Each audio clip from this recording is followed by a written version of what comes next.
Hello and welcome to Spy Hard's podcast, where your hosts go deep undercover into the world of spy movies to decipher which films make the knock list. But remember, this information is strictly for your ears only. I'm Agent Scott. And I'm Cam the Provocateur, flying in on the gorgeous Georgianne. He prepared that and he's reading it off a piece of paper right now, guys. That's he's been saving that one about a week. Accurate. But before we get to the film proper, we are joined by writer, producer, actor, and co-host of the Fordcast, the Harrison Ford podcast, which might give you a hint, Lauren Milberger. Hello! Such a pleasure to be here to talk about one of my favorite humans. And not so much favorite movies. films. Yeah. Yeah. No, you want to give it away? Yes, I do not enjoy this film. And if you listen to our episode on it, we talk about it for like 40 minutes of the episode. Like the rest just like, oh, what'd you see on Broadway recently?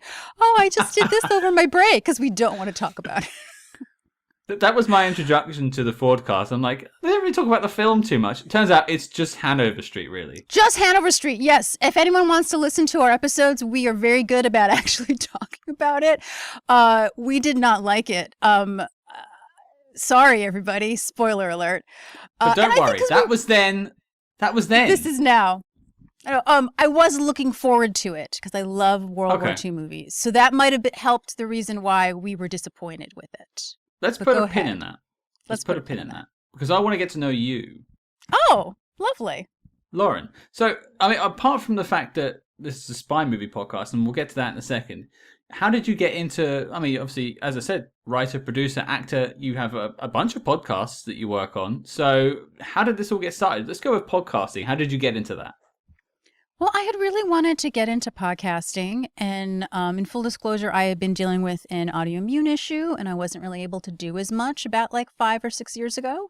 And so podcasting, even though it had been something I had wanted to do, I decided that I had the time and it was something I could do from my home. And when, you're dealing with a chronic illness, a lot of times you don't know how your life is going to be.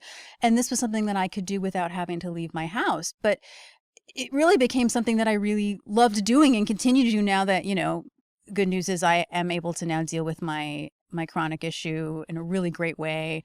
You can't say that you're, in remission necessarily from a autoimmune, but I feel that I am, technically. Mm-hmm. So that's great. And it's a way that you can really produce on your own, coming from being an actor and then sort of, walking backwards into writing and so forth. You need a group of people to do something. And what I think is so great about a podcast is that it's very easy to get the equipment. You can talk to some really amazing people and you can do it from your home. I mean, there's a big reason why there was such a boom, obviously, with the pandemic, because it is something that you can do. And I think that people get overwhelmed maybe by the sound or, getting the right equipment, but it's really, very easy. And then you can have fun talking to strangers. I like talking to people. It's a long-winded answer, but I love podcasting. Well, no, I mean, even idiots like me and Cam can do it. This is proof. Mm-hmm. So, yes, that's what I'm getting at. Yeah, exactly. And don't worry, it's nice to be in company. I also have an autoimmune disease, and awesome. It's one of the reasons I kind of do this, and I work from home all because of that. So, you're in good company here. Oh, great. Well, it's nice that we can talk about it, right? I think that it's something that isn't talked about as much, and people, I think, need to know that there are leveling degrees of chronic illness, and you may not be able to know by looking at someone, that they might be having something or going through something. Absolutely. Right? Yeah. So I think before we talk about maybe spy movies, as I mentioned earlier, you co-host, well, it has wrapped now, the Fordcast. It has wrapped. Well, you may have noticed Harrison Ford hasn't been doing that many movies. So when we ended the podcast, he had just finished Blade Runner, and there was a very long gap. Mm-hmm. And a couple have come out recently. There was a cartoon movie, and obviously, he's in a couple other movies. I don't know. Can you spoil now? It's been a long time since, like, cameos and stuff. This is plenty of spoilers. Go for it. If you're going to talk about Star Wars, go for it. He's in Star Wars.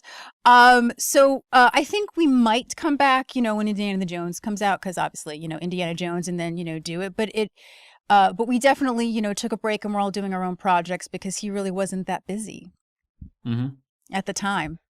I have a question. I mean, it sounds like a silly question, I think, for anyone of about our age group, but why Harrison Ford? Like, what was it about Harrison Ford that made you want to do a podcast? No, I get that question all the time.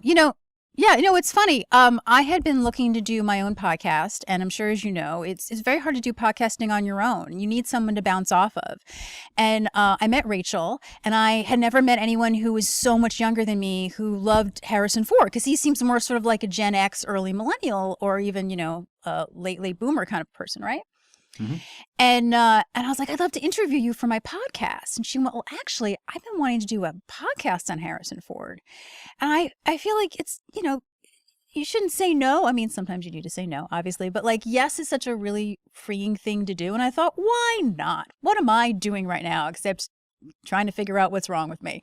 So medically, I should say, that's a whole other thing. So we actually had met online, like through Twitter, because she'd been doing these really cool, like funny Harrison Ford things. And we just went, sure, why not? We both live in New York, and we got together, and we got a producer, and then we started self-producing, and we upgraded our microphones, so the first couple episodes might not have great sound. But it was really, Can relate. yeah. And I grew up loving Harrison Ford, and I have to say, I'm really glad that we did it, because my sort of, position on the show was to talk about his career in behind the scenes and kind of talk about the trajectory of his career as we did each film. And I really learned to admire him. I think a lot of people don't realize that his goal was to be a character actor. He really cares about acting. And I think that that's lost sometimes. So I found it really fascinating to kind of learn about him as a human, good and bad, but mostly about his craft. That there was one. Well, it's funny you should say that, and going back to Cam's question, I wrote that question down for you originally. Why Harrison Ford? And then I said that's a really boring question, because you could turn around and say why spy movies, and we'll be like, I don't know. Yeah, we were free. Yeah, we weren't doing much. Yeah. Why do you love this? Yeah, well, that's. But I suppose what I wanted to ask you as a follow up, and you kind of answered it, was you've gone through this process now. Of course, there are a couple of outlier films you'll look at down the road potentially, but you went through his back catalogue. Has your appreciation for Harrison Ford gone up or gone down through the process? Yeah, definitely gone up, and I think also it shows you that even a movie star started out somewhere. And then even though we think of him as this huge star, I mean, he was almost 40 by the time he was what we would consider a huge star, which, in Hollywood, they say that, well, for women, it's 28. But, after a certain point, it's like, oh, it's too late. And I kind of appreciated that I mean, it's not like it's someone like Catherine Jewston from West Wing. If anyone knows her, she has this amazing story about, becoming a working actor in her 60s, So there's things like that. But still, like in that sort of genre that he really sort of kept at it. And it was later in his life, even though he's older now. But I guess I'm sort of going on here. Yeah, I mean, like I said before, he's not someone who just wanted to, go to California and be famous and be a hot, young or oldish guy, And listen, he's not perfect, learned a lot about his personal life too, right? But I think that a lot of us, including myself, just saw him as kind of this sort of pretty boy. And the other interesting thing that I think that I came across is that as he got more famous, he kept pushing up against that sort of movie star image to try to be, an actor who disappeared into his roles, I mean, he's obviously not going to be, like Meryl Streep or even Stanley Tucci, or someone who, completely becomes a different character. I don't know, maybe Stanley Tucci is the best example, but he kept trying, and he would show up, with a weird haircut or a beard, like in Fugitive, and they were like, no, you can't do that. And he pushed, and a lot of the times he didn't succeed. But sometimes he did. The compromise was that he would just have the beard, for the first part of the movie, because he was like, everyone's going to know what I look like. Like what? Like he really does think about what all actors think about is, who, what, when, and why. Why, this doesn't make sense. He's not just sort of there to, I don't know, be a Kardashian or something else, completely different thing. But that I really admire that he is really trying. You know, I come from an acting background, like I mentioned, and I have a degree in acting and I've studied acting, and he maybe didn't, you know, have the same kind of training, but he wants it to be real. And I think that is why he also may come across as a little curmudgeon-y. I also think that people don't realize that a lot of the times he is kidding. Yeah, he has like a very dry sense of humor. He does. And I think a lot of people take him seriously. And also, I think he also likes to play on that sort of curmudgeon thing. But, you know, he just wants to be a good actor. And it seems like Hollywood just wants him to be a pretty face. Or, you know, an action hero. I have a kind of a follow-up question just to talk about his filmography. And that, you know, most people will say Indiana Jones, Star Wars, Blade Runner. They're going to name the big iconic Harrison Ford films. But I'm curious, along the journey you took, if there was one that was maybe a lesser mentioned movie in his filmography that really jumped out to you that you have a lot of appreciation for now. You know, it's funny. That's a really good question. Having been alive during the majority of his filmography, I would say that nothing surprised me. Mm-hmm. But I wish that more people would, you know, focus on his work in Regarding Henry, in Working Girl, where he's really a supporting character. He's not even the lead in that, which is a big deal. Yeah. That really was a time in his career when he wouldn't take that kind of role, but he really liked the script and he, you know, is such an integral part of the movie. You know, he's kind of the girl in it, if you think about it. And, you know, I really like him and Diane Keaton in Morning Glory, but I wish the movie was about the two of them. And that's sure. It's not about them. And so there's things like that, you know. Really, this is not really your question, but I would say my wish for Harrison Ford going forward for people to appreciate is that I wish that he would become the character actor that he really wanted to do, because now that he's older, this is the time for him to do it. Totally. He already has all the box office stuff. And if you watch 42, even though I'm not a huge fan of the movie per se, or, you know, I don't think it's an earth-shattering performance, but most people don't know that's Harrison Ford. Was it Ranch Ricky? And I don't think I get the name right. He's really playing against type and playing sort of the character actor supporting role. And then I think what happened was he was throwing a lot of money, which, you know, hey. And now it's all about reboots, and that's all he's really been doing. So yeah. I feel like he had the opportunity to finally be what he wanted to be. He did a couple of those sort of supporting films, and then I don't think he's going to go back. But listen, he's going to turn 80 this year. So if he wants to retire, be my guest. Really? He's got a lot of kids. He's going to turn 80 this year? He's going to, yeah. Yeah. Wow. I didn't know that, actually. I didn't know how. I thought he was in these sort of. I mean, in July, but then again, you know. I thought he was in his like 60s, 70s, but okay. Yeah. Fair enough. He's quite up there for this latest Indiana Jones film. Yeah, that's going to put a bit of a weird spin on it. Yeah. Yeah, I mean, they had to take a break because what did he like hurt himself again? Something happened to him. I think so. Yeah. There was an injury on set that delayed it. Yeah, I think you're right. Yeah. I mean, listen, he looks like he's in fantastic shape for his age. Better shape than I am now. I'm in my mid-30s, and I hurt myself climbing up the stairs early today. So it can happen at any age. Right? Let's be fair. Well, okay, that's Harrison Ford. Yes. But we're talking about spy movies here. And of course, I hope you got the martini and the tuxedo we sent you in the post. Yes, I have it right here. I'll put it on right now. Yep, good. Suited and booted. Spy movie credentials. What is your favorite spy movie? See, I was afraid of this because I racked my brain and I realized that I don't necessarily gravitate towards spy movies. Sorry to say. Thank you for coming. Yes. Goodbye. But what I realized, that was because I like comedy with my thriller or my spy stuff or my intrigue. And maybe that's being a child of the 80s. So like we had mentioned off mic that I grew up loving Spies Like Us, although I don't know if it holds up at all. Also, I'm the only person that loved watching The Man with One Red Shoe. But listen, Carrie Fisher is in that movie, and she's fantastic. But I also love Tom Hanks. That being said, I think that for me, it's probably something like Jumping Jack Flash with Whoopi Goldberg, directed by the amazing Penny Marshall. And there's just something about this that they don't do anymore, which I wish they did, this sort of 80s genre where they would mix comedy with real high stakes drama, people dying, mystery type thing. And so you're interested in the mystery, but you're also laughing.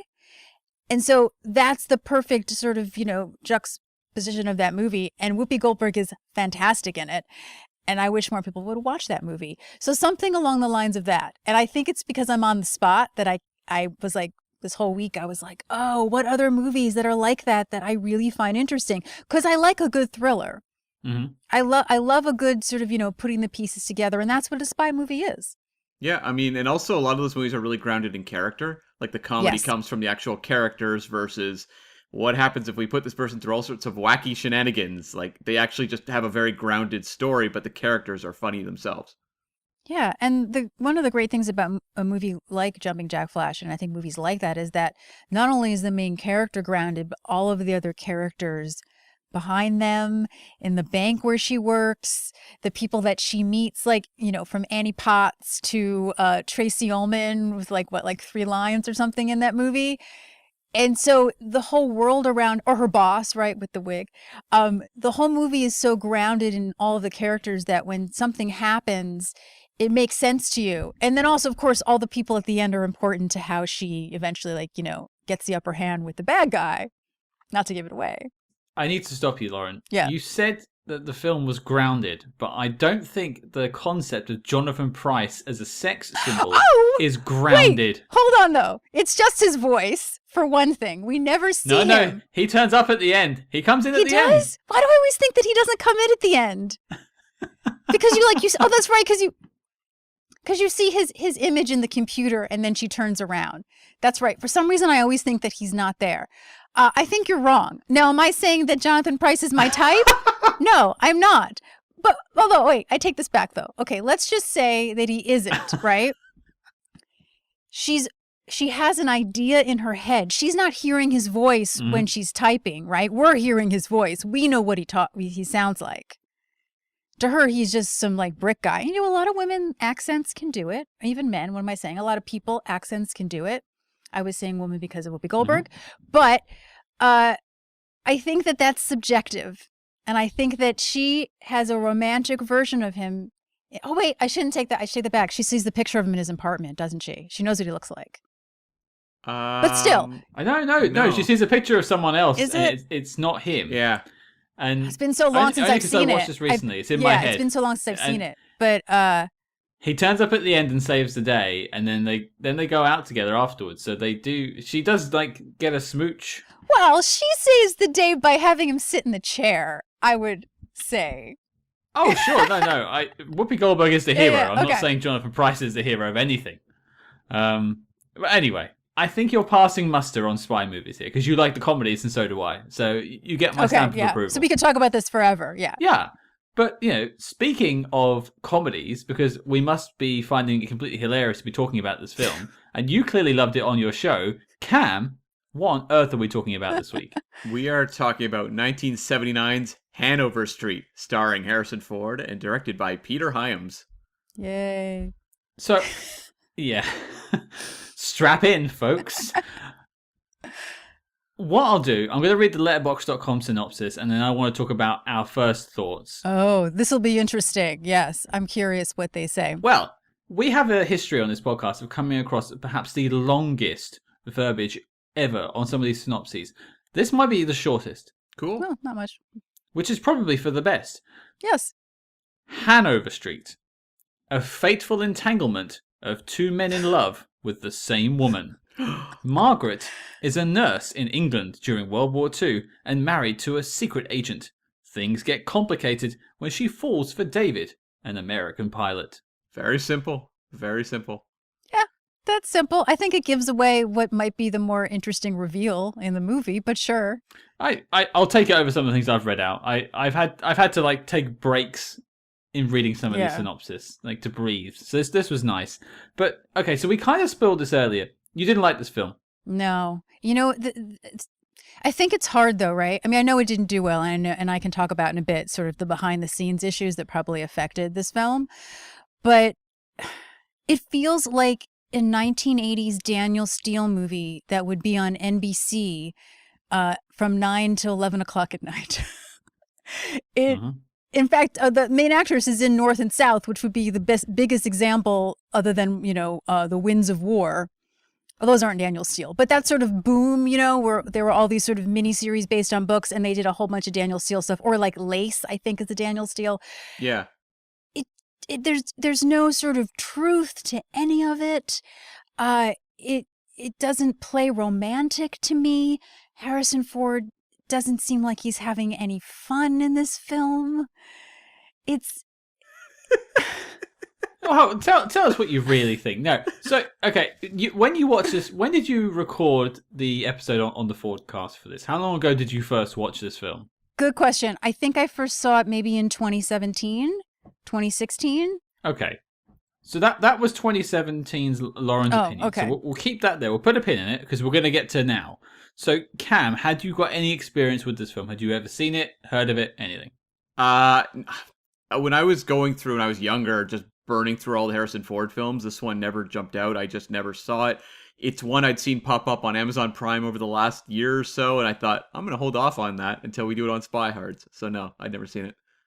Yeah, I notoriously have never seen any film ever, apparently, until we watch it on the show. So I had no connection to it whatsoever, apart from Patsy Kensit, which is the weirdest thing to be connected to. I couldn't believe that was her. I know, Yeah. It's crazy. She's so small in it. I've met her. Oh, you did? It's so weird. Oh, funny. Yeah. I know her face. I mean, small world. She's been, she just sort of was kind of there at a certain period of time and stuff. I can't think of... she had like a moment. Yeah, like I can't tell you what she's been in, but I was like, oh, her, that girl. And I was looking forward to seeing the film. Like, don't get me wrong. Like, we were like, oh, we're going to do Hanover Street, a romantic World War II. No. It feels like exactly the kind of thing you want to wrap yourself in a blanket with a nice drink and just watch the film for 2 hours, isn't it? It's got that kind of comfort food concept about it. Not so much delivery, but concept. And there are bad movies that you can go, I know this is bad, but man, do I enjoy it. And there's just nothing about this movie that really does that. And I think a lot of it is that it seems like the director, which he has said wanted it to be kind of like a 1940s film, but there's nothing that grounds the movie. It's a lot of, let me do an image of a couple, hugging and being so wistful for each other and, oh, you're my everything. I know I just met you, but there's nothing behind that.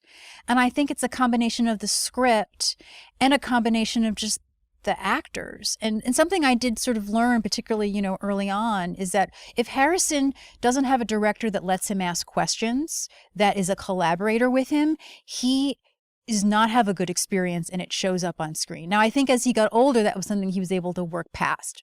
But in the beginning of his career, I think that Star Wars really hit for him because George Lucas was around, his age or younger, right? He wasn't this sort of older person who saw him as just, a nobody, even though Star Wars obviously had come out. But he wasn't happy with the script. They told him that they would work on it, and he agreed to do it. He also was having trouble in his marriage at the time. He was most likely having an affair, which the actress Lesley-Anne Downs says that she was.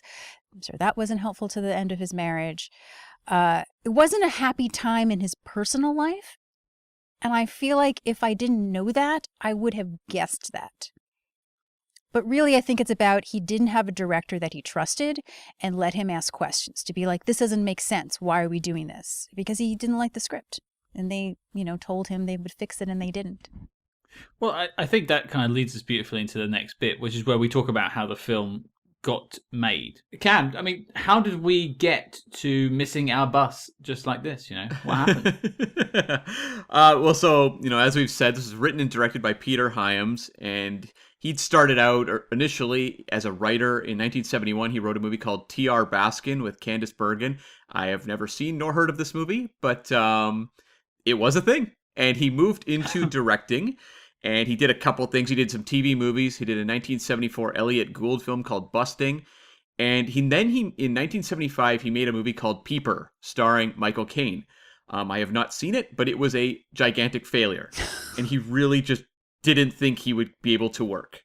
And so Peter Hyams wrote Hanover Street, and there was a lot of interest in this screenplay. Like a lot. People wanted to buy it, and he said he really wanted to direct it himself, and so he just held on to it and refused to sell it. And he ended up directing the movie Capricorn 1 in 77, which was a, modest hit. It was I think a bit of a cult sci-fi favorite, and it gave him enough clout to be able to direct Hanover. And so we'll talk about the production of Hanover in a bit, but, I should say Peter Hyams, for those not familiar, the movies I've named, you probably haven't heard that much about, other than maybe Capricorn 1, but he would go on to do things like 2010, The Year We Make Contact. He did Outland with Sean Connery, Time Cop with Van Damme. He did the Schwarzenegger film End of Days. So later on, he did a lot of action hero vehicles, but that was sort of his, sort of career trajectory. And this movie, he said, was inspired by the 1940 Vivien Leigh film Waterloo Bridge, which is a remake of a 1931 film starring Mae Clarke. I have not seen Waterloo Bridge. Has anyone here? I haven't, but I've heard of it. I've been on Waterloo Bridge several times, but Because isn't it what you said it was with Vivien Leigh, correct? Yeah, the remake is, yeah, and that's the one that inspired this one. Yeah, I think that's the movie that got her the attention of the United States. I mean, obviously, dating Laurence Olivier helped. But I feel like that is what okay, that sounded bad. I just meant in the sense of the American public knew who she was because they were seen together. I didn't mean that in the sense of he helped her get a job, but because they were dating. She was sort of only really known in England, I think, sort of before that. And I think that this is what got her seen across the pond to be seen for Gone with the Wind. That's my understanding. Right. That's why I know it, but I've never seen it. I just know it as part of film history. Yeah, it's one I think I'm going to actually track down and watch because I'm just curious to see what connections it has to this movie. Yeah. But so when they came to cast Hanover Street, I think it's pretty obvious they cast Chris Christopherson and Genevieve Bijol. So that's not what wound up on screen, though, you may be telling yourself right now, because over the course of, heading into production, Christopherson wasn't very happy with the script, so he bailed. And she followed. And Columbia proceeded to sue Chris Christopherson for a breach of contract in quitting this movie. And I found a great interview with Christopherson where it's a very in-the-moment interview. It's just after this has all happened. And apparently his way of trying to kind of settle the legal issues he had with Columbia was to go and pitch a project he wanted to make to them and say, I'll make it for you. And so he went to Columbia and offered to make a movie called The Johnson County War with them. And it would be written and directed by Michael Cimino. And Christopherson loved the script. And the studio was like, we're not interested in this one, thanks. So the legal issues were ironed out on their own. He did not make The Johnson County War with Columbia, but he did go on and make it elsewhere. And that movie was renamed, and it was referred to as Heaven's Gate, and it was released in 1980, and it became one of the biggest box office bombs of all time. I think I knew this and I totally forgot. wow. I'm now it sounds familiar. Oh God, Heaven's Gate. And the interview I found where he's talking about the Hanover lawsuit was published before the opening of Heaven's Gate. So it's him just filled with I think this all worked out the best. I've got Heaven's Gate. And yeah, the movie I've heard, I have never seen Heaven's Gate. I should watch it one of these days. It's actually... I haven't either, no. People do actually genuinely like it. It has been reappraised over the years, but at the time, it was this meditative 3-hour and 40-minute Western that the world did not have time for. Well, my understanding also with Heaven's Gate is that it was one of those things like with Ishtar, right? Where it costs so much money or Hudson Hawk, maybe is a better example, right? That it costs so much money to make. It was a failure because it didn't make enough money, and not even half of the money, right? It just didn't make enough money to qualify the cost of the film, so it's considered a box office failure. in huge amounts because of the discrepancy, right? That's my understanding about Heaven's Gate, right? Which is a huge bomb financially, right? Oh, maybe I'm wrong. And also, yeah, I'm pretty sure that's the case. I think it was also quite slow-paced and meditative, so it's more of a niche audience film for something that big and expensive. So I need to watch it one of these days, because I Yeah. have heard from many people that it's actually a good movie worth watching. Well, Cam, Yeah. we don't do niche audiences here. We talk about big blockbuster movies only. You know, like Hanover Street, right? That's right. Yeah. And Cam, did you say Genevieve Bujold? I did, yes. I think I mangled the pronunciation, but yes. Yeah, it's just fascinating. I've never seen this person. She was almost in Star Trek Voyager, then Yeah. didn't do it. Yes, that's what I was thinking of. Sorry. Yeah, and then she was also almost in this, and then didn't do it. So I'm just sitting there going, I've never seen this woman. She keeps running away from me, which is like most women in my life. Sure. Yeah. And men. Isn't she like a big star in France? Yeah. She was, yeah, and fantastic actress, just that seems to circle projects that don't work out. Voyager, she was cast as Janeway, and they ended up recasting because it was not working out chemistry-wise. So, yeah, I mean, hopefully we can one day cover something she's actually in. I don't know if she did a spy movie, but who knows? Have you ever seen her in something? Have you seen a film of Genevieve? No. I just know her from being a person. And the Star Trek thing. Almost in a lot of films. Yeah, like a name, you know, like when I was a kid, I knew Pia Zadora, but I didn't really understand what Pia Zadora did. I just knew that Pia Zadora was a person that people mentioned on talk shows. Like, I know she's an actor. Maybe she is the best actor of all time. Pia Zadora? And just, we'll never know. No, Genevieve Bujold. We'll just never know. She'll just, any project we go to watch, she'll have left. There's so many great French actors who just don't do English. Like, yeah, like she, I bet that she, I don't want to make any guesses, but you know, she didn't have to do any English stuff. She'd just go back to her own country. Why would you want to live here? Or here. Yeah. I have seen a couple things she's done. I saw Brian De Palma's Obsession. She was one of the leads. And also I saw Dead Ringers, the Cronenberg film. Oh, So okay. I've seen her in a She's couple things. done a lot of, yeah. See, I'm an idiot. She's done a lot of English Okay. stuff. I sound like a horrible. Welcome to the team.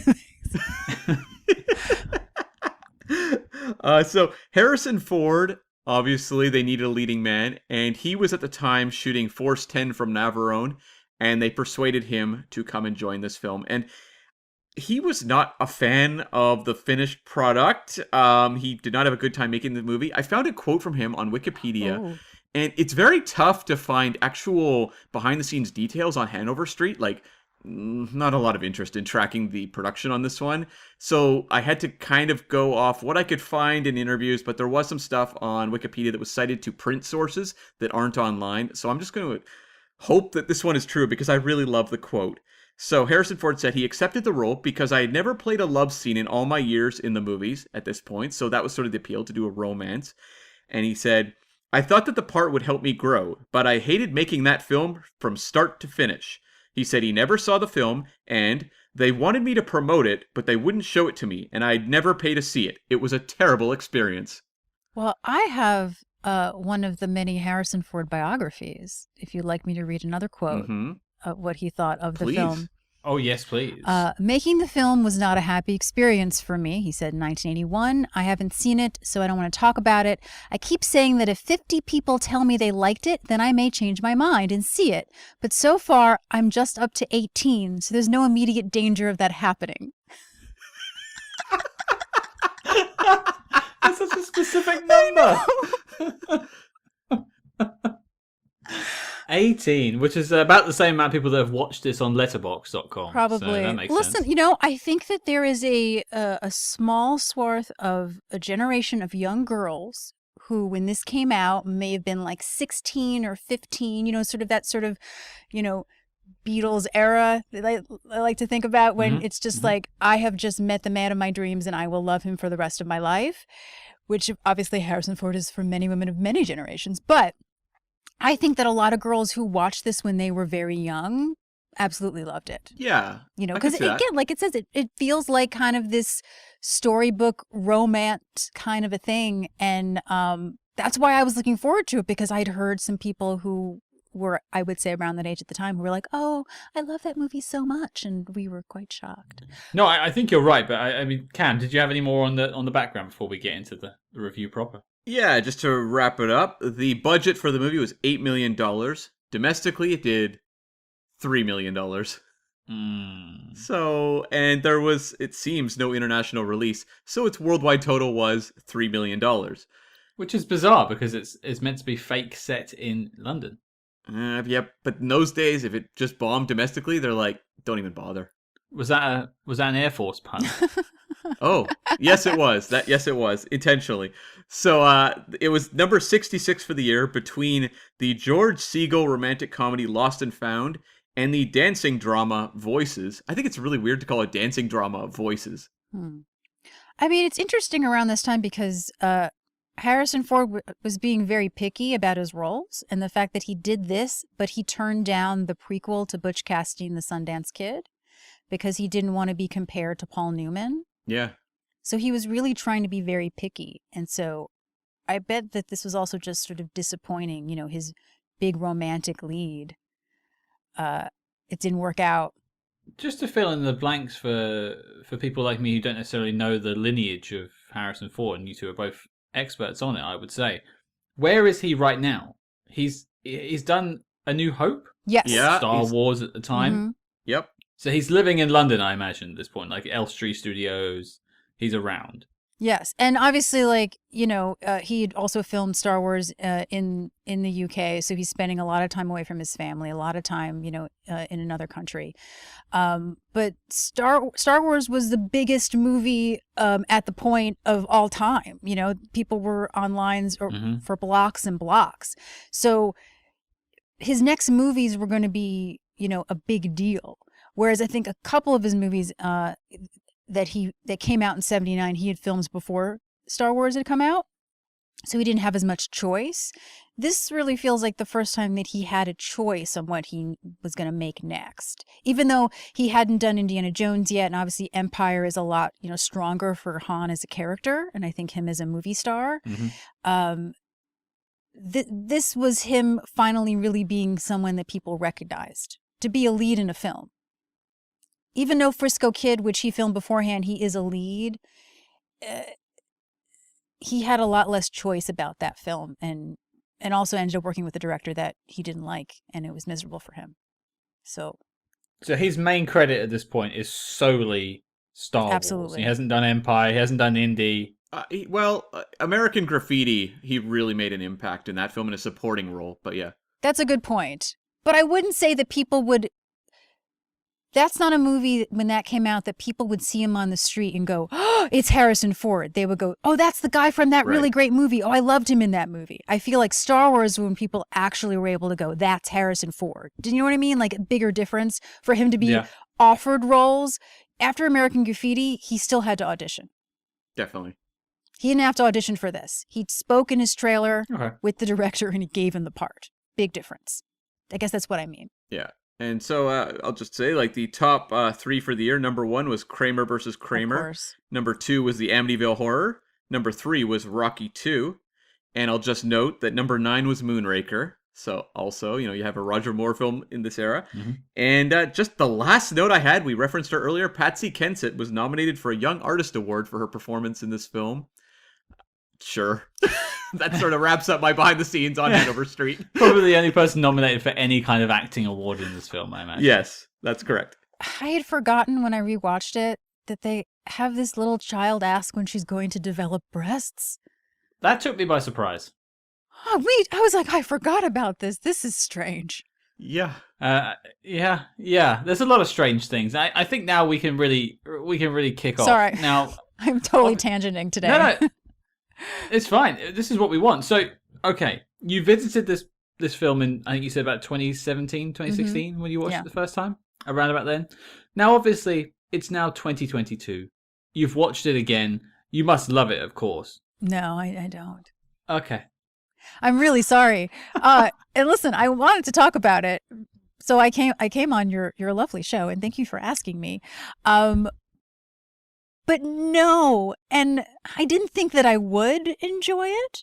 I do think that it reinforces just how charming Christopher Plummer is. And to say that Christopher Plummer in a Harrison Ford movie is more charming than Harrison Ford says a lot. Yeah. And listen, I think he looks great in the uniform. And I don't think he's very good in this movie. In this movie, really... I mean, I already said it, so I don't want to say it again, but it's not like they don't have chemistry, but it just doesn't seem real. Do they? Do they have chemistry? Well, you know what they say, right? They say that if you sleep together, you have no chemistry. But obviously that's also not true because there are a lot of people who have slept together who are in movies who have chemistry, including Carrie Fisher and Harrison Ford. So I don't know if I can say that that's true. But... I'm not even sure they slept together. She says they did. I re-looked it up because they sexily held hands. They sexily held hands. Oh, I see what you're saying. Yes, I mean that's the thing too, right? To a modern audience, this just feels like it is a 1940s film based on the suggested nudity and the that's why again it feels like a romantic TV movie. And I don't know if it's hard to explain to people who only know like it's not even like a Hallmark movie. Like these movies were on after 9:00 and it was like maybe you'd see someone's back and it would fade into something else. It comes across as hokey and not like an homage, if that's what they were trying to do. Yeah, I figured the Hays Code had stopped way before 1979. Yes, right? I mean, but listen, you have an audience that you're going for, and I appreciate not having full nudity, which would have been the woman, it wouldn't have been him for no reason, right? Like you didn't have to do it. There's nothing really appealing. And that's why I think it's interesting because as much as I don't like this movie, if the movie had just been Harrison Ford and Christopher Plummer in Germany, or France, I'm sorry, they're in France. Yeah. That might have been more interesting to me than this woman who is having an affair, and I don't feel for either of them. I feel bad. I actually feel more for the husband the second time I'm watching it than I do for anyone else in the film. I know exactly what you mean. I have two alternate titles for this film. I'll reveal the second one later, but the first one was the Pina Colada song, The Movie. I do not like getting caught in the rain. Cam, you haven't shared your thoughts. I will let the listeners know that I accidentally stumbled upon your letterboxd.com review of this before we recorded. So I know the star rating you've given it. Yeah. I know where you're going, but I want to hear your thoughts. I was really excited about this one because it's kind of like, Scott, as a Star Trek fan, we've seen every Star Trek episode, right? Now imagine you stumbled across a lost Star Trek episode you'd never seen. That would be so exciting, right? That's kind of how I felt with this movie, even though I'd put off watching it on Amazon. It was like, I've seen every Harrison Ford movie, really, but I've never seen Hanover Street. Like, maybe there's going to be something exciting, like, oh my god, this is really entertaining. I knew it was probably not going to be great, just look it up on Rotten Tomatoes, you can get that sort of impression, but that doesn't mean it can't be kind of pulpy fun or, a melodrama that's just really fun to watch. But I just found this movie, oh boy, it's trying to evoke 1940s romances, these wartime romances, but it is so drained of emotion that the romance for me was just completely flat. And so I'm like, okay, you're asking me to invest in a relationship I don't believe. I'm watching scenes where it's like two actors sitting across and Harrison Ford is saying things like, something's happening here. And it's like, is it? Because I'm not seeing it on screen. And they kept telling me that. It kept, Harrison Ford would be like, I love you. And it would be like, okay. And so the movie kept doing the, just tell us, don't show us. You never got a real sense of this love affair. And Christopher Plummer, he's not really in the movie that much for the first half. He shows up in one or two scenes, but they give you just enough of a hook with that character to make me care about him. Harrison Ford has this whole side story about getting increasingly, just traumatized running these bombing missions. And I felt like scenes like that just fell flat. So the drama of the film just never worked. And we can talk about the men on a mission kind of aspect of the movie towards the, the end of the film, which is it's more goofy. Like, there's bits of that I kind of enjoyed, but this movie is just like trying to do things that I think are pretty well established in Hollywood storytelling, and it does not do them well. And it does them in a way, when I think of, like, if you approach a young person and ask them to watch a 1940s World War II romance, they picture this. They do not picture what those movies actually are, which is often very, like, exploding with emotion. There's genuine passion going on. There's these larger-than-life kind of stakes, and you get pulled into the adventure of it. I think people tend to imagine this, where it's kind of flat, kind of dry, and you're just kind of sitting through 2 hours. That's really good. I agree with that. And I think that's why I keep focusing on the groundedness to me, is that it's just you're supposed to believe they're in love because they say that they're in love, and because that's what the story tells you is going to happen. This is a romance. They're in love. And I wonder if he was watching 1940s movies correctly then. Like, it feels like somebody who had to write a movie from memory after having seen it once, and therefore, sort of lobs onto the wrong aspects of it. Or why some people try to parody something, not that this is a parody, and they don't get the right sort of nuances of it because they're just not seeing it through the same lens. And I also, if I didn't know any better, I would say, oh, it's just dated now. But again, it didn't do well at the time, so it wasn't what people were looking for. But I also wonder if, while he was evoking what he thought was old movie making, is that he was falling back on a way of making movies that no one really wanted to see anymore. Because if you see something like The Frisco Kid, which is another Harrison Ford movie that has Gene Wilder in it, and the two of them, really have fun in it, but it's not a great movie because it feels like a movie from the 50s. This doesn't feel like an homage. It feels like something that's stuck in the past. Yeah. And doesn't know how to move forward. Because 79, like, you watch this movie and you think maybe it was the mid-70s. Like, we're not far away from the 80s, and the 70s was such a huge period for sort of breaking the mold of what movies were, right? Like, such a rich period. And now we're going into the 80s, which is going to be a little bit more glossy. But also with the glossiness is a little bit more of fine-tuning that this isn't. This feels old, even for 79. But not in the way that I think he wanted it to be. And when you think of, like, heading into the 1980s, there's nothing the 80s understood more than what a star vehicle was. Good point. And this one really doesn't. Like, it feels kind of trapped between a star vehicle of the 80s and, like, trying to do this sort of downbeat character stuff of the 70s, but not well. Yeah, Well, I think you two have had your chance to pee all over this film, all right? Let's have some love, shall we?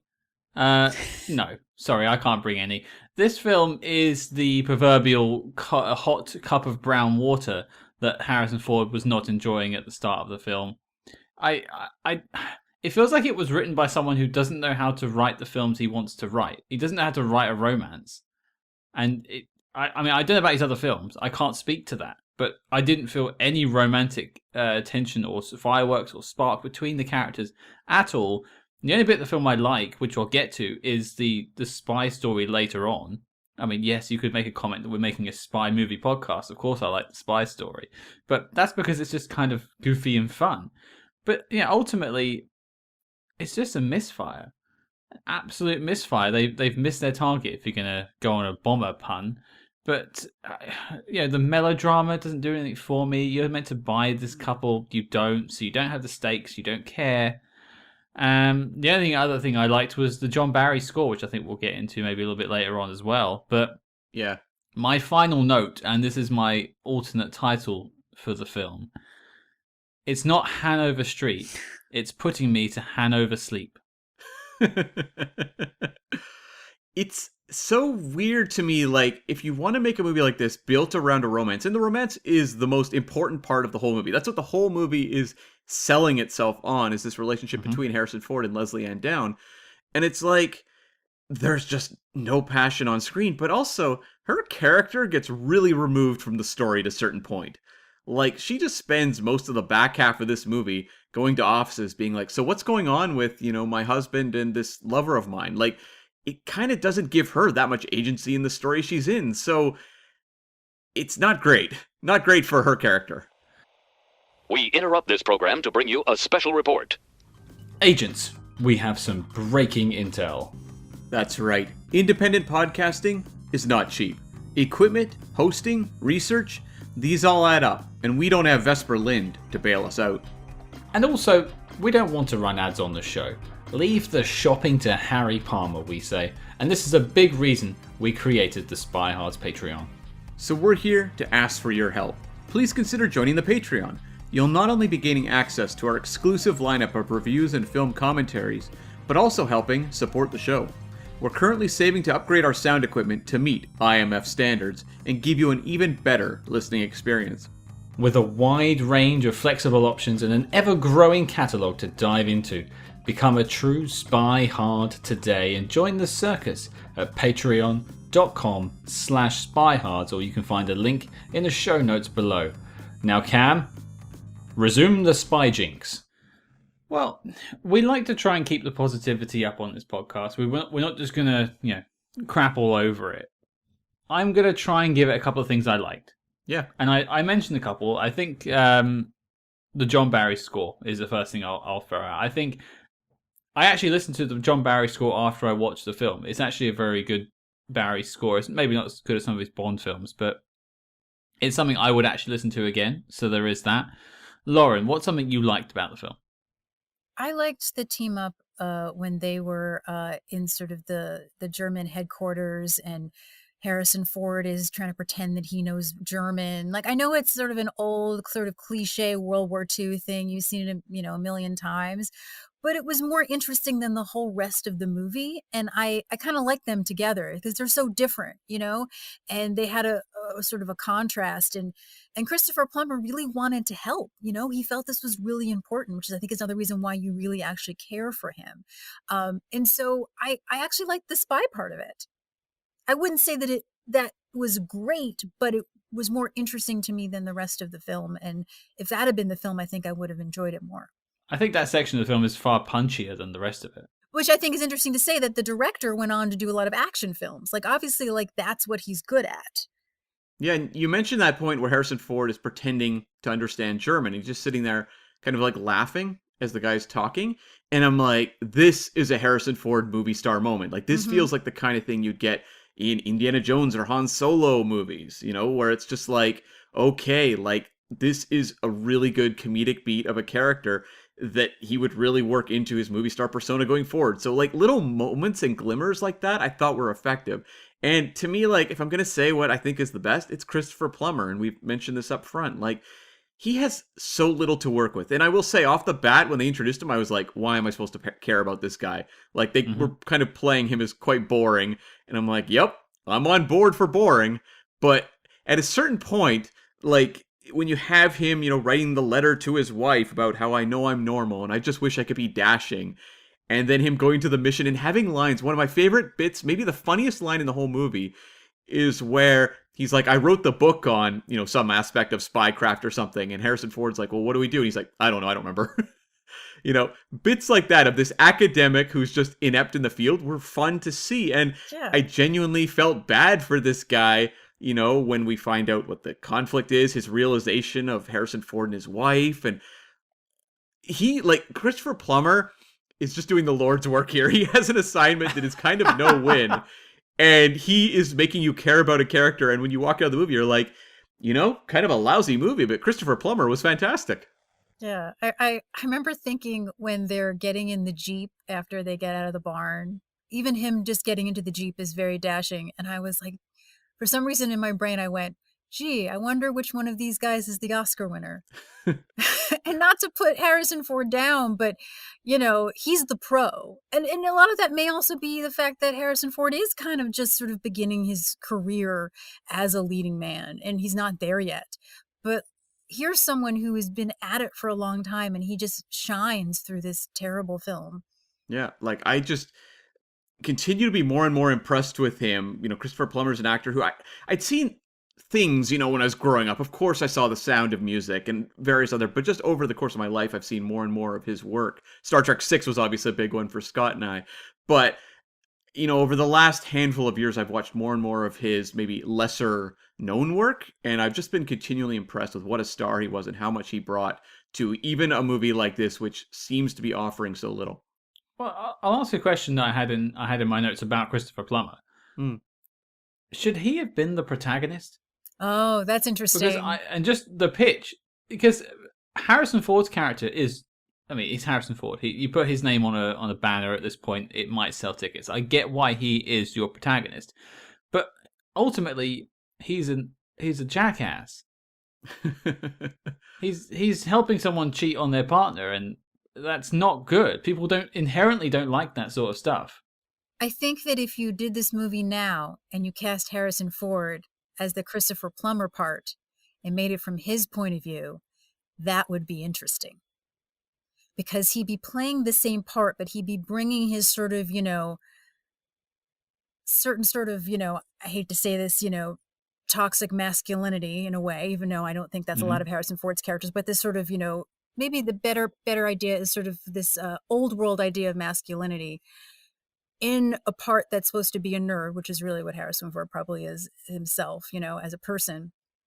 It would probably radiate what Plummer is not giving off to most audiences or people who make movies. We like him. People who maybe, are going to pay money to see a Marvel movie or want to see a major film star want to see Harrison Ford. And I think that his charisma now in that part, if you reversed it, would work. I think he would know how to play that role now. Exactly. 1979, probably not. No, But, yeah. And I'm just yeah. thinking of this now, like it's not something that I thought about ahead of time. But just bringing that up, I think that if you flipped it, unfortunately, Christopher Plummer would not hold a movie to audiences at that time. He is a supporting character. Yeah. He's older now. He's not going to bring in the sort of box office for what am I trying to say? The people who are coming to see the Beefcake. Mm-hmm. Right? Yeah, I mean, he's just a couple years removed from playing like the villain in the third Pink Panther movie. So it's not like right? it's not like he's kind of lighting up, Hollywood. It's just like he's the reliable pro they can always get in a movie like this, and will obviously go far above and beyond. He also was trying to get out of the shadow of Sound of Music, which he hated for years because it was making him hard for him to get more roles. Which is funny that he picked a movie with more Nazis, but I'm sure he just felt it was different. Yeah, I think that it would be a great idea. I think that audiences then, particularly where movie theaters would be the only venue for you to see it, would not have taken him as the lead in that story. Yeah. That's what I think. I think you're right. I think one of the issues, and I think we'll get to the Harrison Ford of it in a second, is just framing his character as a cheat is just not a good setup, I would say. Well, Yeah. You see, the thing about the Harrison Ford character, though, is that he doesn't know he is. Like, she won't even tell him her name. He doesn't know anything about this woman. But he sees the ring very early on. Yeah. It's wartime, Scott. Passions run high in wartime. But I mean, wouldn't it have been interesting if we only saw it from their point of view and he's talking about some girl and we don't see him have the affair and then they find out that would be much more interesting if that's a surprise to the audience that they have that connection. I mean, it is a little sort of tropey, but I think the thing is we just hated the romance. Like that wasn't interesting at all. And who knows if originally with the original actors, right, that maybe it would have been more interesting.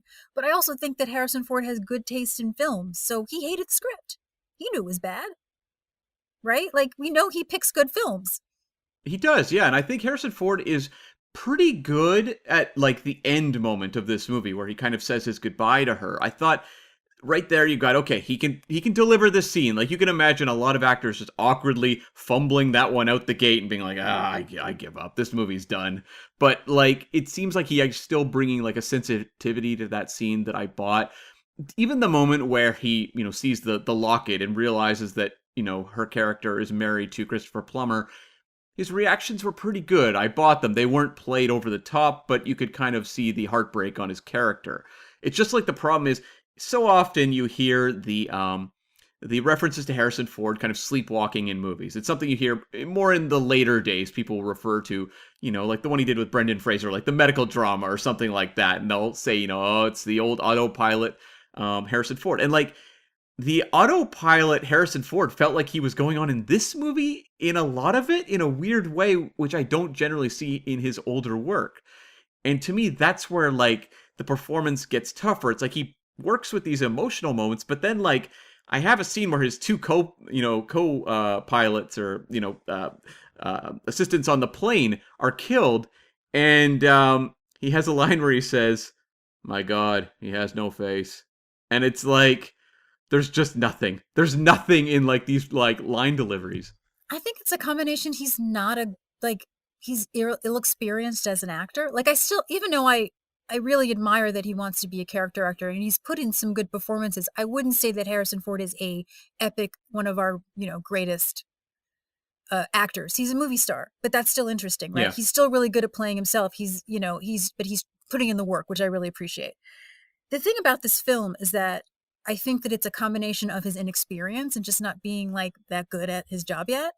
And which I mentioned was him not feeling comfortable with the director, but he's a professional. Like, even if his life is crap and he hates the director, he shouldn't phone it in, right? Like, you've heard stories of actors where during the run of a film or a TV show, their spouse dies or, they have a horrible, listen, if someone has an emotional thing as an actor and they need to leave a production, they should. I'm not saying that they shouldn't. But these actors chose to go on and they didn't phone it in.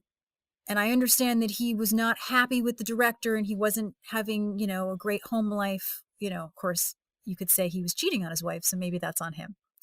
But I see a man who's unhappy and he's not acting. And that bugs me about a lot of these films around this time. Like, oh, I'm sorry, you didn't like the director? Like, deal with it. Well, it seems like he should have been going method then, if he was cheating on his wife at the time. This is the perfect role for him. I don't want to sound like I'm, being superficial about this. Sometimes you just can't shine a turd, as they say, right? I've never used that phrase in my life. A bad script is a bad script. And if you don't feel connected to it and you just think it's bad, it's hard, right? I get that too. But having read that if he didn't connect with the director and they didn't listen to him, he shut down. I think that he wasn't at a point where he was able to push past that yet. And, eventually he did. I wonder if it was also Harrison Ford is not maybe 100% confident as an actor yet, because Star Wars has been big, but it's like we haven't gotten to that, really secure Ford you're going to get, with the Empire, Indiana Jones films, Blade Runner. And you look at Blade Runner, there's a very downbeat performance that works way better than the downbeat performance here. And he loved those directors.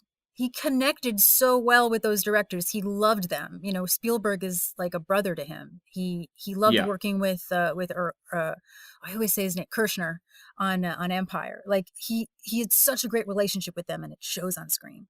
But I wonder if with a movie like this, where it's like he doesn't like the script and he's insecure about the director, and maybe he's not comfortable with kind of a movie star role yet on a set, if it's like a movie like this where you maybe want to go bigger, he would be too insecure to do. He'd be like, I'm uncomfortable with what I'm dealing with. I'm going to button it down as a kind of defense mechanism. And that does not come across well on screen. And listen, it's hard to be number one on the call sheet. Like it's a big difference to being like a supporting character. Not that he hasn't been the lead. He may not have been number one. He may have been number two, but like, it's a lot of responsibility and it's a lot to do, and there's a lot of distractions on sets, and film acting is hard. It's hard, not that he was a nobody, he had experience, but I agree. I don't know whether I got this from the Fordcast episode on it, or my own research before, but I read that they promised they would change the script for him, and then they never did. That's exactly what happened. Yeah. Literally in his trailer for Force 10 for Navarone, he was meeting with the director. He was promised that. So he said yes, because he was just so eager to be a romantic lead. Yeah. That was a big deal for him with Empire. He's like, he finally got to kiss the girl. And in Return of the Jedi, they didn't give them the whole script. So he thought he didn't know that they were siblings. And he thought very closely, like through most of the movie, that he wasn't going to get the girl, and he was pretty pissed. Which, of course, was like, no, dude, like, you are. I mean, eventually he found out, but like not till like halfway through the film. But I suppose in his defense, much as I can't defend the acting in this film from him, I think it's, I wrote down it was corpse-like at times. Yes. You could have a cardboard standout and just have someone reading lines off screen and it would have had the same effect. But I can understand someone being quite miffed about being promised something and then it not being delivered. And he's like, okay, I'm a professional. I'm going to turn up. And he's there. He's handsome. He's Harrison Ford. But he's maybe not giving it his all. He's physically there. Yeah, no, like I understand he's in the it. room. I don't want to sound like I'm like, you know, I was going to say dissing him. God, what an old term. Sorry, I just gave away my age. Say it.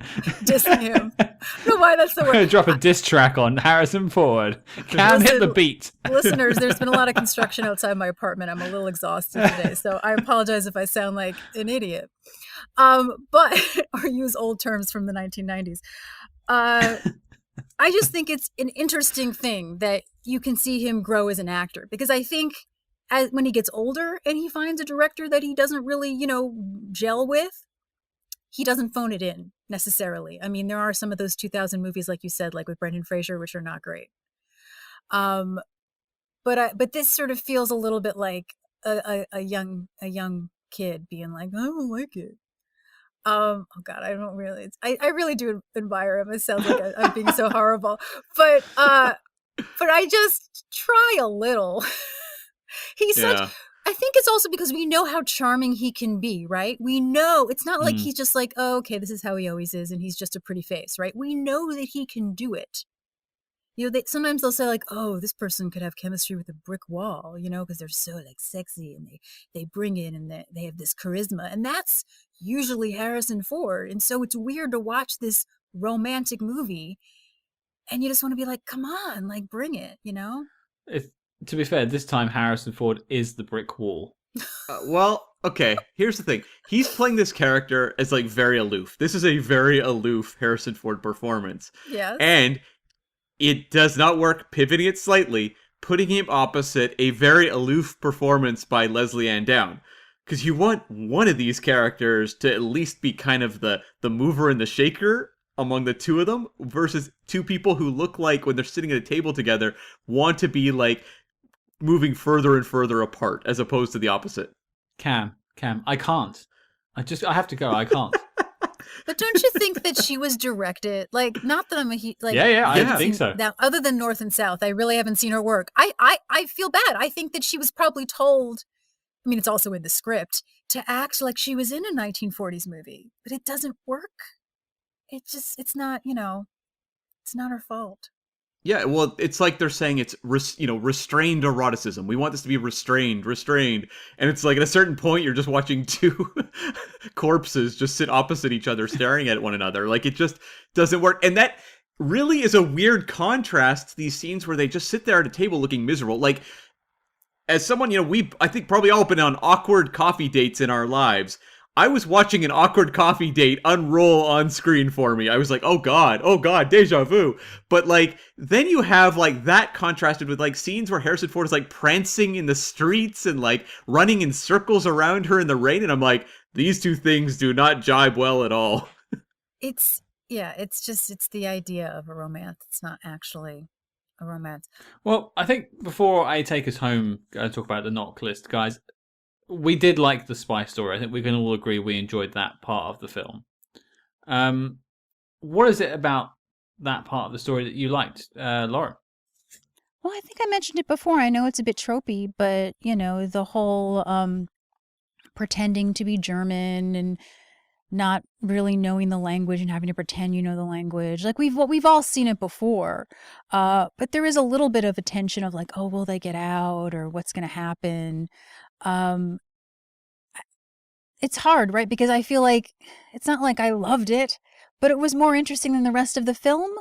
And these are still two compelling actors, right? Like, he's still interesting to watch some of the time. And then, like we said, Christopher Plummer is really fascinating to watch. And who doesn't love someone punching a Nazi?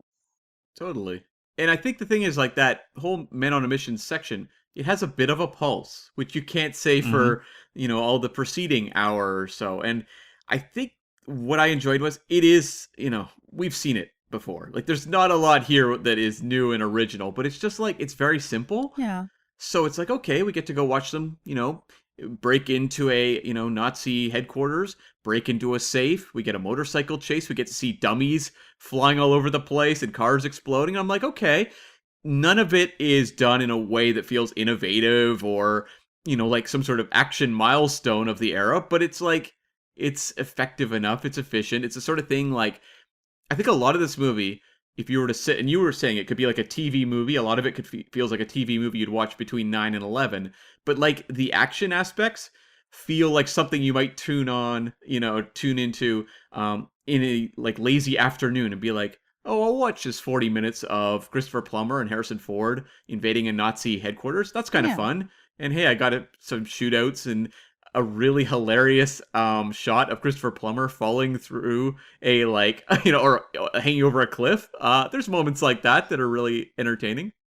It has tension. Well, it's just a massive switch up from early in the film when they're walking around a fake set of this fake street. Well, actually, Hanover Street is a real street in London. That is true. It's a real street. The station doesn't exist, though. That's the reality. There is no station there. Oh, so is this in a studio? The whole thing is a studio? Okay, well, a little behind the scenes. The street they mocked up is a correct representation of that street. It's just around the corner from Oxford Street, which is the main shopping thoroughfare in London. But the nearest tube station is Oxford Circus, which is just around the corner. Where the shot of them coming out of the train station on that street is all a set they made. Okay, I thought it maybe was a combination of both, because obviously they can't blow up a real street in London or wherever that is. Well, they could back in the 40s, but they can't now. No, not now. No. I tried to find out, which I didn't really look when we did the film because we were so upset that we didn't like it. If this was a real bombing during the Blitz that had happened. I don't know why all of a sudden I thought there'd be some realism. I couldn't find it. Well, there is an interactive map where you can actually look at London and the Blitz and find out where places were blown up. Because I used to live in a house around the corner from a place that was blown up during the Blitz, and which we actually mentioned back in the Operation Crossbow episode, Cam? That's right, and I can post that same link in the notes on this episode, so look for that below. Cool. Well, I just finished Miriam Margolyes's biography, and she was brought up in Oxford because, well, her mother was pregnant with her. Her parents' house was blown up, and they had to leave. One of the Railway Children, as it was called. Yeah. Yeah. My grandparents did the same thing. My nan was shipped off halfway across the country to get out of London, and eventually came back after the war.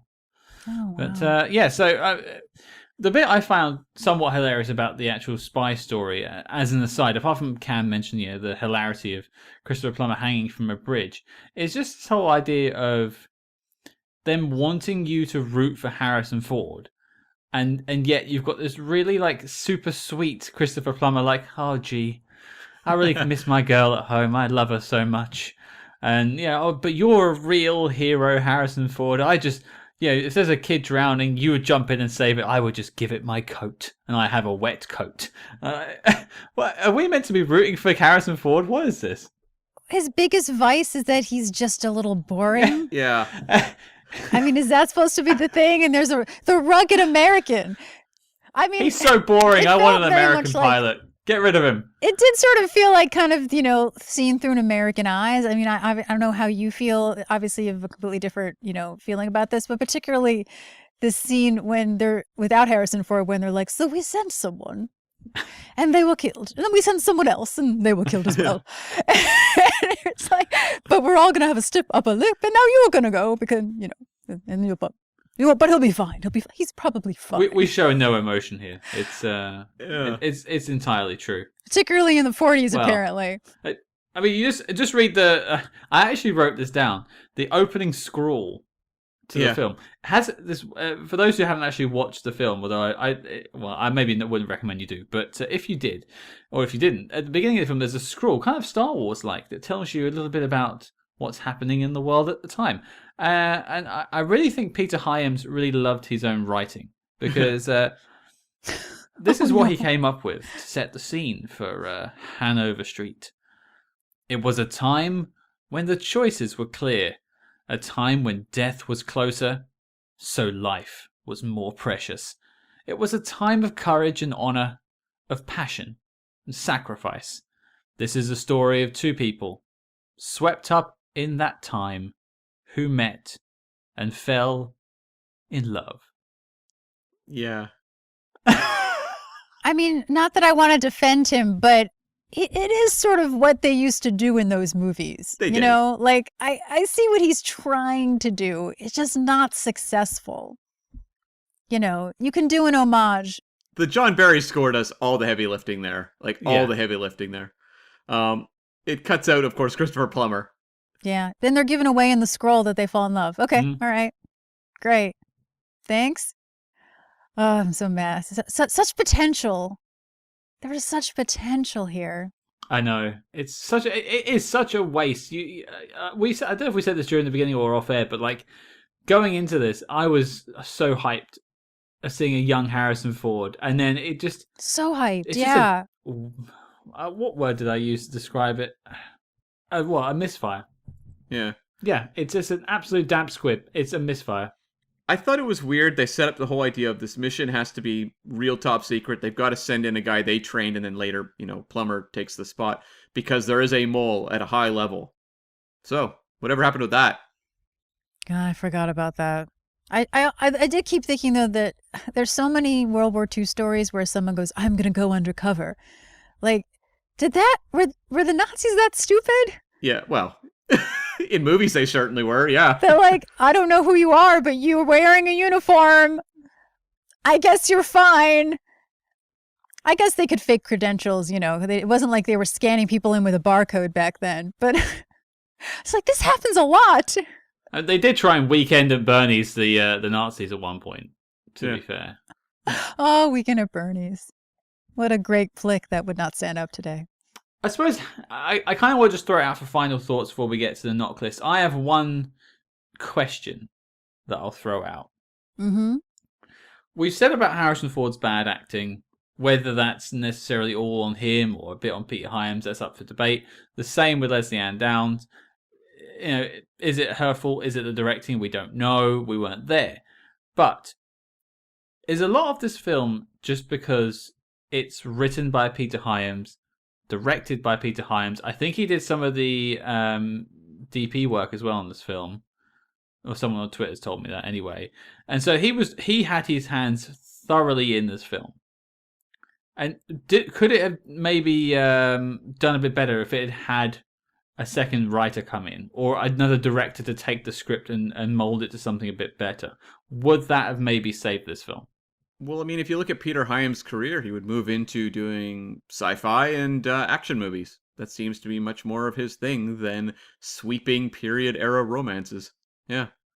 Yeah. I mean, there's something to be said about growing as an artist, right? Like, a lot of people, unlike, film directors, because it's out there for the rest of time, but it used to be a point where, actors could be bad in theater and, be better until they maybe got a better job, like he could have just been learning and figured out what he could do well. But that being said, I mean, that's a lot of my issue. I used to be a really big fan of Aaron Sorkin. And I feel like now that particularly, even though I think it was happening before this, that he is directing his own work, he doesn't have anyone to edit. Some could say the same thing for George Lucas, right? He didn't have his ex-wife anymore as someone to bounce ideas off of, to edit. He was considered a genius and no one wanted to tell him that maybe episode 1 wasn't very good. And he's admitted to that and other people admitted to that. It's in a documentary, right? So there's something to be said when you're making all the decisions. There's no one to say, "Oh, maybe, have you ever thought of this instead?" And that's sparking an idea. Or, maybe you shouldn't do that, or this is coming across as that, because you don't have a filter if it's just you. There is a history of writer-directors who are quite successful and have Oscars and are auteurs, as they like to say. So it's not an exclusive thing, but there is something to be said about it, I guess is what I'm trying to say. Yeah. Well, what about you, Lauren? Do you have any sort of final notes on the film you want to bring up? I wish it was better. This is your final time talking about Hanover Street, I imagine. So, this, your final chance. This is a terrible period in Harrison Ford's life. Wait, I shouldn't be laughing. Sorry. Just skip all of these. I didn't mean that personally, even though, he brought it on himself, whatever. I will not defend him for that. But, he doesn't really do a big film again until Empire. All of these films, except, listen, Apocalypse Now is a masterpiece. I can never watch it again, but it's wonderful. But he's got a glorified cameo in that movie. It's not like it's a huge thing for him. And he filmed it years before it came out, so it's not like it's even a 79 film. He just does a bunch of really bad films until Empire, and that really just shows what he can do. And then on top of that, you get Indiana Jones, and it's just like bona fide movie star. Yeah. You just, unless you want to be, a Harrison Ford scholar, I would skip all these films. I think we might end up having to debate the same thing about spy movies in just a few seconds. But Cam, did you have any final notes? I got a couple things. James Bond regular player Shane Rimmer pops up as Harrison Ford's commanding officer who's giving all the briefings. Mm-hmm. I thought that was fun. He pops up in like 3 or 4 Bond movies. I also thought the intelligence agent who's talking about his pipe the whole time was kind of funny. I don't know what was going on there, but it made me laugh. This one's supposed to be a lot cooler. Yeah, I kind of appreciated that. Well, we do have 2 like sitcom people. We have Richard Mazar. Yeah. Who was in One Day at a Time, and I love him. He's done tons of stuff after that. And then John Ratzenberger from Cheers. Yeah. So that was fun. I guess that's positive to see them when they were younger. They kind of bring their scenes to life a little bit, just having their energy there. Their characters aren't really there on the page, but they're fun to watch. Also, I just want to note, too, like the first bombing mission we see Harrison Ford go up on with his 2 colleagues there, it is real creaky looking. Like, it is like Plan 9, from outer space, of like actors sitting on an awkward set, and I'm never for a second believing they're in a real plane. Like, it looked really awkward. Well, it's funny you say that because I don't know if it was that scene particularly, but at least the outsides of the planes were real. Those were real B-12s? What is it? Hold on. Yeah. But yeah, those were real planes. Maybe not the cockpit, but the rest of it was real. I was just so fed up with this film. I guess I didn't notice. It got better. I found the first one. I'm so sorry. You should bring me on with something I liked, and I will be much more buoyant and positive. We have a history with this. We bring in great guests and then give them the worst films. No. So this is like a trial by fire. You then get a better film afterwards. So don't worry, it gets better from here. We're just saying, like, this is the low bar. People are going to listen to this and be like, oh my God, she's character assassinating Harrison Ford. How dare she? Hey, we've still got to do, what have we got? The Jack Ryan films. Oh. Yep. We've got to do those. We're Indiana Jones is sort of spy adjacent, so we're going to do all the Indiana Joneses at some point. And I'm missing a couple more of Harrison Ford's spy films. Are you? Force 10 from Navarone. Yeah. Force 10 is terrible, so I wouldn't watch that either. Again, this is he did Star Wars, and then it was just like a bunch of stuff that feels so dated and not good. I mean, how do you do a movie with Gene Wilder and it's still not, like, be good? Like, it's just, I don't know. Some people, I would say that is a better movie than this. I would rather watch The Frisco Kid any day. Right. Because they're just charming in it, although he's a little... than this. But it's just a period of, skip films. Although there's nothing compared to the film where he just plays a guy who smokes pot all the time. I mean, not that far from his own life at the time, but with Candice Bergen, funny enough, who we also mentioned. But Getting Straight, he's just a guy who smokes pot. I digress. Anyway, just watch Empire. Well, yeah, that's always good advice. Well, I think we're at the moment on the podcast now. We're going to catch that bus, hopefully, to the knock list. Cam, Lauren, the question is it Hanover Street or Hanover Sleep? Is it making the knock list, yes or no? Now, Cam, as we have a guest, please explain the knock list and what we're doing here. Yes, the knock list is our tortured acronym for Need to See Official Classics of the Spy Hards podcast, where every week we vote to see if the movie we've talked about belongs in the pantheon of all-time great spy films. So, yeah, Hanover Street. Lauren, you're our guest. You get the first vote. Yay or nay, is it making the knock list? It's a nay, but I just realized that I did enjoy Soldier. Oh, God, I'm such an idiot. Soldier, Tinker, Spy. Tinker, Tailor, Soldier, Spy. Yes, I don't know why that all of a sudden like flashed, and Bridge of Spies I also enjoyed. Anyway, this is not an answer to your question, but all of a sudden that flashed in my head. Again, not a lot of sleep. No, and I don't think that anyone who's listened to all of this podcast thinks that I was going to give a different answer. No, I No. don't think they'll be surprised by either No. of our answers either, to be fair. But Cam, yes or no? I'd rather be hanging out on 92nd Street. Oh. No, I boy. kid. We were referring, of course, to The House on 92nd Street, one of the movies we covered on this show that was a very fun episode to do. But, Wow. no, Hanover Street is a big no for me. I mean, I don't think it's unwatchable. It's just kind of a very, very generic studio film that just has nothing going for it. So, I don't know. I was just kind of disappointed. You know, you can see the Christopher Plummer stuff. He's pretty fun. But other than that, it's a skip. So, no for me. Well, there you go. 2 no's. So it's not making the list, but my vote, as usual, means nothing. But here we go. I think unless you're an absolute masochist or a completionist, it's basically a skip.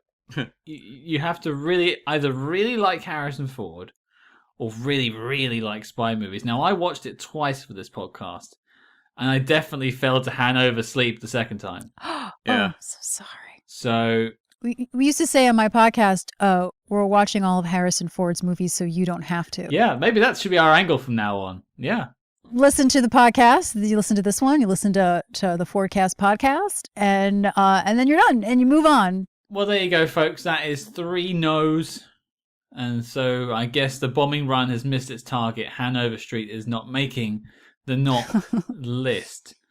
Lauren, I want to thank you for taking the time to revisit a film you didn't like the first time, and you definitely didn't like the second time. Well, thank you for asking me. And like I said, even though I didn't like it, I think that it's an interesting behind-the-scenes sort of peg in Harrison Ford's life that people don't talk about, his trajectory as an actor. And so thank you for having me. Well, I mean, so obviously the Fordcast has wrapped for now, although potentially coming back down the line. But what is it you're working on at the moment? I'm currently doing the Murphy Brown podcast because I am always current.